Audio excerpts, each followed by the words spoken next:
때를 이 지금 본문의 말씀을 굉장히 제가 좋아하는 말씀인데요. 하나님께서 우리의 인생 여정을 돌아볼 때에 우리가 정말 이 순간을 맞이하기 위해서 우리가 살아왔던 것 같습니다. 우리 하나님께서 열처녀가 있다고 했어요. 열처녀는 무엇입니까? 우리 성도들인데 신부로서의 신랑을 맞을 준비를 해야 되는데 다 준비를 했습니다. 열처녀 다 준비했어요. 등과 기름을 다 준비했어요. 근데 졸며잘세야. 졸며잘세.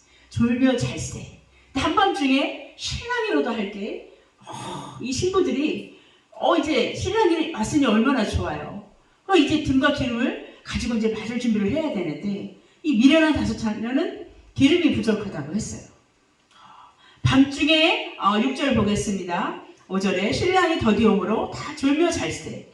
밤중에 소리가 나며 나의 보라 신랑이를 맞으러 나오라 하매 밤중에 소리가 나되 보라 신랑이로다 맞으러 나오라 하매 한밤중이라 그랬어요.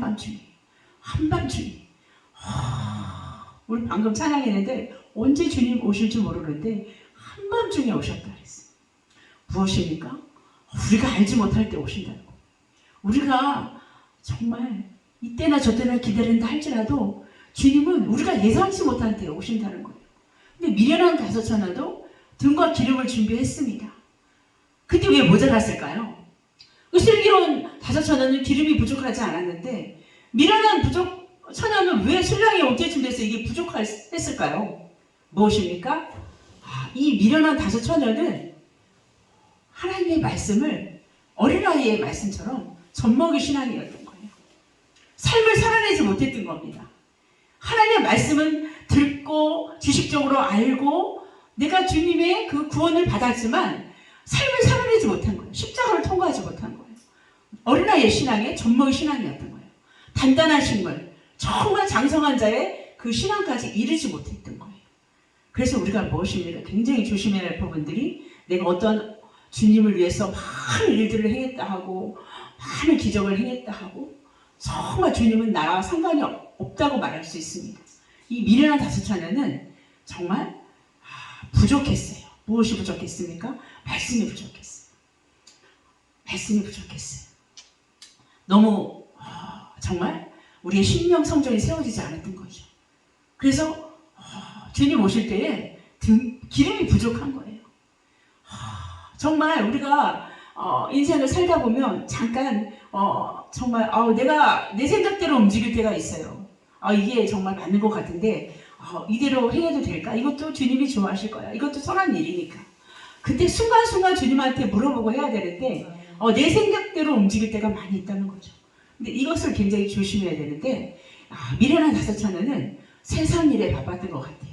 주님을 믿노라 하면서 하나님 말씀보다는 내 업적이나 내 어떤 그 표적이나 내 어떤 그 의를 따라서 살았던 것 같아요.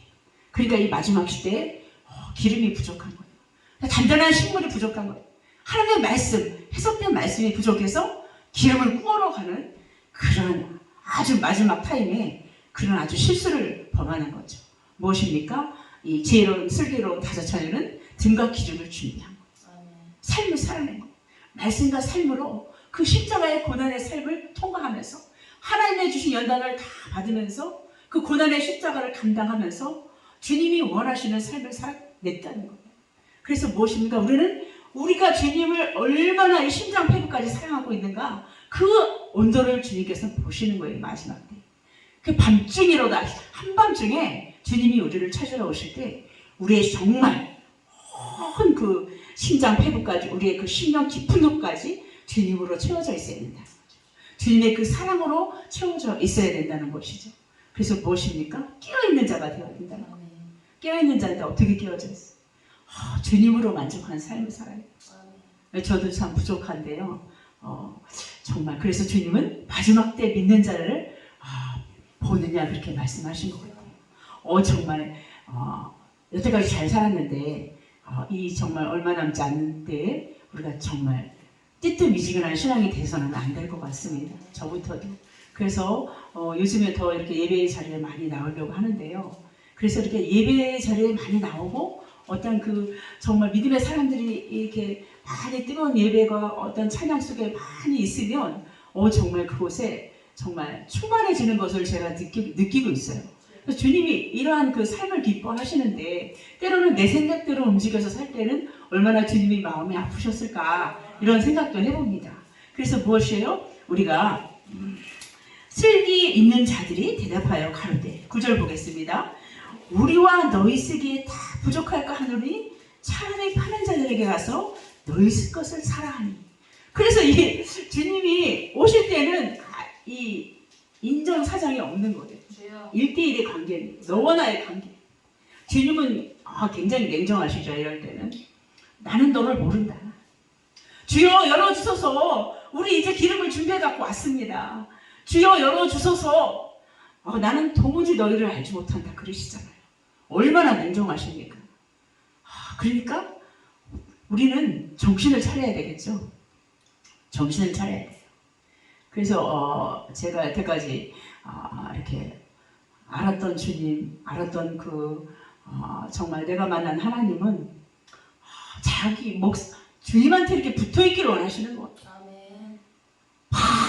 막 이렇게 많은 일들을 하는 것도 좋지만 주님 앞에 이렇게 내가 거하는 것을 주님은 너무너무 기뻐하신다는 것을 저는 많이 깨달았어요. 그래서 무엇입니까? 우리 12절 보겠습니다.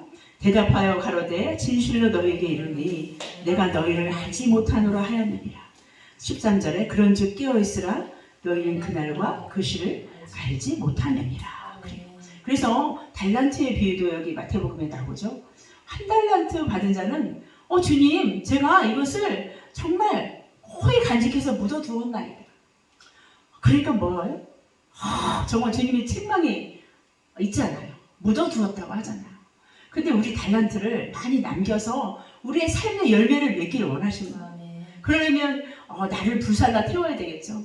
내가 죽지 않으면 그 열매를 맺을 수가 없습니다. 그래서 내가 아직도 살아서 막 움직이는 자들이 있어요.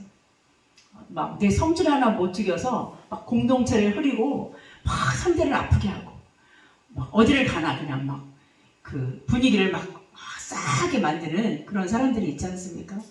내가 죽지 않아서 그래요. 주님은 내가 죽고 주님으로 사는 인생을 원하시는 거예요. 그래서 주님은 항상 나를 사랑하냐 항상 물어보시는 거예요. 주님을 사랑한다는 그 고백이 날마다 삶 가운데 나와야 된다는 거죠. 그래서 늘 깨어있는 자가 되어야 된다는 거예요. 주님 오늘도 저 주님 사랑해요. 주님 사랑해요. 주님은 저 어떻게 생각하세요? 주님도 저 사랑하시죠? 맨날 이렇게 주님의 그 사랑을 고백하며 나아가야 된다는 거죠. 한밤중에 도적같이 임한다 그랬어요. 그 도둑이 한밤중에 오는 것을 체험해 본 적 있습니까? 저는 체험을 봤어요. 저희가 이제 태계원에서 이렇게 살 때가 있었는데 그때 좀 살았을 때예요. 차도 막 이제 몇 대 있었고 한밤중에 여름인데 창문을 이렇게 열고 잤는데 이렇게 침대하고 이 창문하고 가까워요. 침대가 높으니까 한밤중에 어떤 손이 확 들어오는 거예요. 그래가지고 그때 제가 이제 새벽 예배를 항상 다니니까 이렇게 좀 촉이 좀 이렇게 있었어요. 뭐가 손이 확 들어오는 게 느껴지는 거예요. 그래서 자다 말고 제가 누구야? 막 그 소리를 지르니까 확 딱 도망간 거예요. 그래서 애들이 그런 것 같아요. 제 생각에는 애들이 저희 남편 이렇게 옷 이렇게 걸어놓는데 항상 돈이 있으니까 그걸 아마 가져가려고 창문에서 가깝잖아요. 이렇게 채워놓는 그 옷걸이가. 그러니까 그걸 아마 빼가려고 애들이 그런 것 같아요. 느낌이 확 딱 도망가는 그게 소리가 들리더라고. 한밤중에 그 손이 들어왔으니까 얼마나 놀래요? 근데 그때는 막 깨어있으니까 막 이제 새벽 예배 가야 되고 막 늘 무장되어 있으니까 그것도 내가 막 목격한 거예요. 그러니까 그 도둑을 안 당했죠. 우리 주님도 한밤중에 우리가 정말 졸묘잘세 우리가 예상치 못할 때 오신다는 거예요. 예상치 못할 때. 근데 무엇입니까? 평상시에 기도와 찬양과 말씀과 모든 선한 행실과 하나님의 영광스러운 삶을 살아가는 자는 이 기름이 충만해서 주님 오시옵소서 맞으러 나간단 말이에요. 슬기 지혜로운 다섯 선조처럼. 근데 무엇입니까? 정말 성전만 밟고 뜰만 밟고 정말 내가 행함의 열매가 없고 선한 일에 행함의 열매가 없는 자 나의 의를 따라 행한 자 이런 자들은 주님이 나는 너를 모른다 할 수 있다는 거죠. 그래서 이게 참 조심스러운 부분인데 우리는 정말 마지막까지 끝까지 우리가 믿음을 지켜서 성령과 말씀으로 충만히 우리가 내 자신을 채워서 이 신령성전에 채워서 이 슬기 있는 지혜로운 다섯 처녀처럼 정말 당당하게 주님을 맞이할 수 있는 그런 우리가 되어야 되겠습니다. 그 무엇입니까? 우리가 주님을 더 사랑하려면 우리가 주님 앞에 더 엎드려야 된다는 거죠.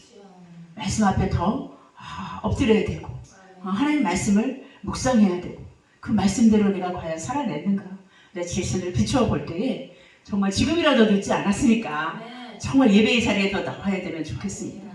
이 명수 보고 다닌다고요? 거기 많이 모였습니까? 그런 거 상관이 없습니다.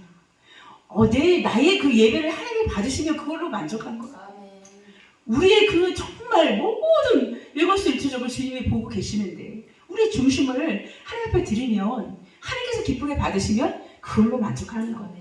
그래서 우리는 명수 보고 다니는 것이 아니라 나의 그 삶의 그 흔적들을 하나님께서 지금 보고 정말 받으시고 있는 그런 삶인가 이런 것들을 우리가 삶으로 살아낸다면 정말 우리는 이 다음에 천국에 갔을 때 하나님이 잘했다 아들아 잘했다 딸아 이렇게 칭찬해 주시는 그런 주님을 맞이할 수 있을 것 같습니다. 그래서 무엇입니까? 밤중에 소리가 나되 보라 신랑 일어나 할 때 신부들은 졸며 잘 쎄었어요. 그러나 무엇입니까? 등과 기름이 준비된 슬기로운 다섯 처녀만 뛰어나가서 맞이할 수 있었다는 거죠.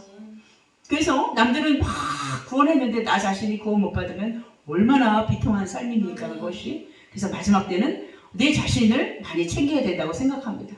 내 자신과 내 사랑하는 가족들과 나의 가까운 그 친척들을 많이 챙겨야 되는데 그것에 우리가 소홀한다면 천국 갔을 때 그 내가 아는 사람들이 지옥에 있을 때는 얼마나 슬플 것이. 그것을 생각할 때 저도 지금 그래서 가족들을 위해서 기도를 더 많이 하고 있는데 주님이 구원해 주시리라 믿습니다. 그래서 무엇입니까? 우리가 슬기 있는 자리에 대답하여 가라되 9절에 우리와 너희 쓰기에 다 부족할까 하노라. 차라리 파는 자들에게 가서 너희 쓸 것을 사라. 노아와 방주 그 노아 시대 때 하나님의 손이 그 문을 닫죠. 문이 이렇게 닫히고 있어요. 그때까지 사람들은 막 조롱하는 거예요. 노아야 네가 하는 말이 맞냐. 야 내 손에 장을 쥐져라. 뭐 비가 온다고 많은 조롱거리가 많죠. 그래도 노아는 아주 꿋꿋하게 방주를 짓습니다. 그래서 그 방주 안에 그 가족들이 들어가지 않습니까? 우리 이 마지막 시대에 똑같아요. 앞으로 더 우리를 힘들게 하고 조롱하는 일들이 많이 있죠. 때로는 우리가 막 너무 바빠서 소홀히 했던 부분들을 마귀는 막 우리의 그 단점들을 막 들추어내잖아요. 하나님은 예수님은 우리의 허물을 덮어주시는데 마귀는 우리의 그 단점 막 이만큼만 보이면 세상 사람들은 막 그거 갖고 자꾸 늘어지잖아요. 근데 마지막 때는 더 한다 그랬어요. 내 형제가 형제를 넘겨준다 그랬어요. 근데 무엇입니까? 우리는 끝까지 믿음을 지키고 인내하는 자가 되어야 된다는 거죠. 주님 안에 거해야 된다는 거죠. 정말 주님의 참포도 되신 그 포도나무에 우리가 가지가 되어서 붙어 있어야 된다는 거죠. 그래서 우리는 무엇입니까? 우리가 이렇게 말씀을 전하고 우리가 예배의 자리에 나올 때 더 하나님께서 우리를 기뻐 받으시고 신실하신 그 하나님이 우리의 삶을 책임져 주시리라 믿습니다. 그래서 우리가 무엇입니까? 다섯은 미련하다 그랬어요. 다섯은 슬기 있고. 그래서 저와 여러분이 이곳에 모인 여러분이 슬기 있는 지혜로운 다섯 처녀의 반열에 들어가는 저와 여러분이 되시길 바라겠습니다.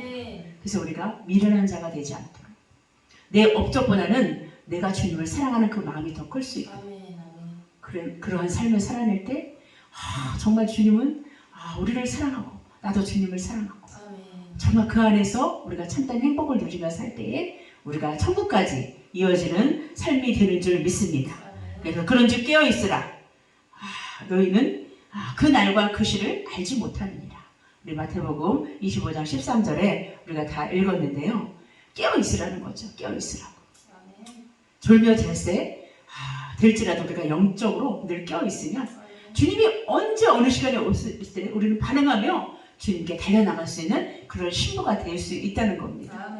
그래서 오늘 이 말씀을 우리에게 주신 것은 마지막 때가 다 됐다는 거예요. 이제. 얼마 남지 않은 이 시대에 끼어있으라는 거예요. 아멘. 그래서 우리가 그동안에 정말 주님을 위해서 헌신했던 그 삶이 헛된 대로 돌아가지 않도록 마지막에 정말 유종의 미를 거둘 수 있는 저와 여러분들의 삶이 되시기를 바라겠습니다. 아멘. 기도하겠습니다. 하나님 감사합니다. 오늘도 귀한 말씀으로 저희들에게 깨워주시니 감사합니다. 슬기 있는 자가 되어서